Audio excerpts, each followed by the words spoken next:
Golfers, welcome back to the channel. In today's video we're going to talk about one putting issue I see on a regular basis, and it is the left wrist and how that's going to change the complexion of the club face. So we see a lot of golfers, they come into impact and what happens is this left wrist, so at address it's in a flat position.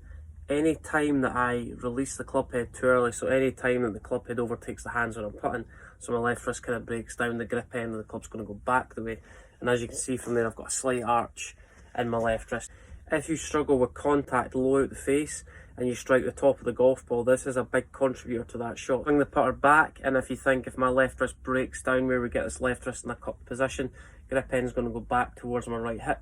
From there, that's going to add a lot of loft and it's going to enable us to hit more of the bottom of the club face. Impact position where the left wrist breaks down, if you look at the gap between my left forearm and the grip end of the club, the moment I do that with my left wrist, the leading edge is going to rise off the ground. So we're going to hit low on the club face and high on the golf ball. Simple setup procedure to adhere to.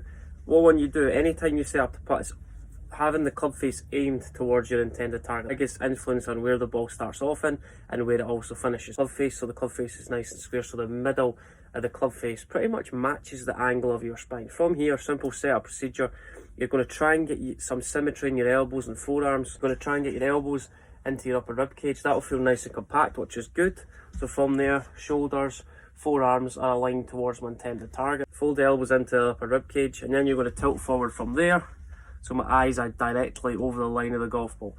What you're going to do is you're going to place a golf ball between the edge of your left wrist and also the grip end of the club. If I swing back and I get this position where my left wrist breaks down, as you can see from there, that golf ball is going to drop. So go through your setup procedure, elbows into upper rib cage, tilt forward, set the golf ball up on the position of your left wrist, and encourage a slight forward press, and it's going to allow me to just get my hands a little bit more ahead of the club head impact, which is going to reduce the loft slightly with putter. It's going to allow the ball to roll straight away. If I get this left wrist breaking down, the golf ball will fall. Maintain the relationship between the golf ball, your left wrist, and the butt end of the club.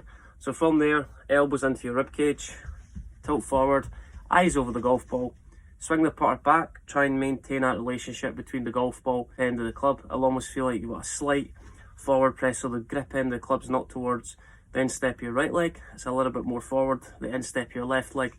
So swing back, swing through, maintain that position. Going to enable me to create a little bit more of a flat left wrist at impact. If I get the club going back the way, my left wrist gets cuppy. Feeling, forward press, feeling, elbows in, tilt forward, slight forward press, the connection between your left wrist and the end of the club. That's going to keep the left wrist in a flatter position, and it's going to allow the ball to roll first instead of jumping and losing speed straight away.